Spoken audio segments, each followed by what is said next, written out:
সন্ধ্যা হলেই বাড়ির বড় থেকে ছোট প্রত্যেকেরই নিশ্চয়ই কিছু না কিছু খেতে মন চায়। আমাদের বাড়িতেও ঠিক তেমনই, সন্ধ্যা হলেই সবার খিদে পেয়ে যায়।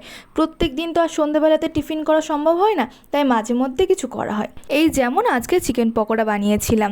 মা আগের দিন চিকেন এনেছিল, সেখান থেকে কিছুটা চিকেন আমার মা আলাদা করে সরিয়ে রেখেছে আজকে চিকেন পকোড়া করা হবে বলে।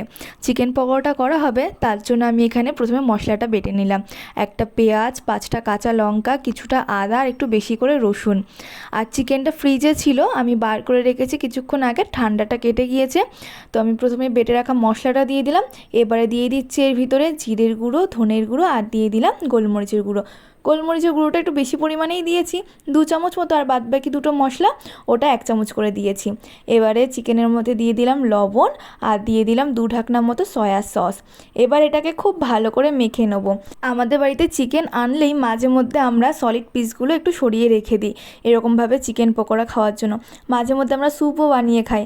আজকে বেশি মাংস এনেছিল বলে সেই জন্য চিকেন পকোড়া বানালাম। তোমরাও কি বাড়িতে চিকেন বেশি আনলে এরকমভাবে সলিড পিসগুলো সরিয়ে রেখে দাও চিকেন পকোড়া খাওয়ার জন্য? আমরা তো এরকমভাবে রেখে দিই। মাংসটা ভালো করে মেখে নিয়ে আমি এটাকে 6 ঘন্টার মতো ফ্রিজে রেখে দিয়েছিলাম। ফ্রিজ থেকে বার করে এটাকে ঠান্ডা কাটিয়ে নিয়েছি আবার 10 মিনিটের জন্য।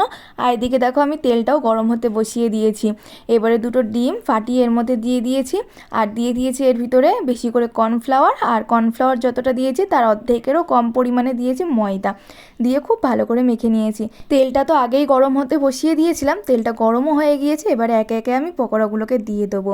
সবাই হা করে বসে রয়েছে কখন চিকেন পকোড়াটা গরম গরম কড়াই থেকে উঠবে। তেলটাকে প্রথমে খুব ভালো করে গরম করে নিতে হবে, তারপরে চিকেনগুলোকে লো টু মিডিয়াম ফ্লেমে ভালো করে ভেজে নিতে হবে। আমার চ্যানেলের ভিডিওগুলো যদি তোমাদের ভালো লেগে থাকে তাহলে অবশ্যই লাইক, কমেন্ট আর শেয়ার করে দিও। আর যারা নতুন আছো তারা আমার চ্যানেলটা সাবস্ক্রাইব করে দিও।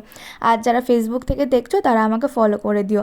আর ভিডিওটা ভালো লাগলে অবশ্যই শেয়ার করে দিও। 4 থেকে 5 মিনিট লো টু মিডিয়াম ফ্লেমে ভাজার পরে তারপরে এটাকে একদম হাই ফ্লেমে ভেজে নিতে হবে। চিকেন পকোড়াগুলো যখন ভাজা হয়ে যাবে, তেল থেকে আমরা এটাকে তুলবো, তখন কিন্তু গ্যাসের জোরটা বাড়িয়ে দিতে হবে। গরম গরম চিকেন পকোড়া একদম রেডি। এবারে 2 রকম সস দিয়ে পরিবেশন করুন।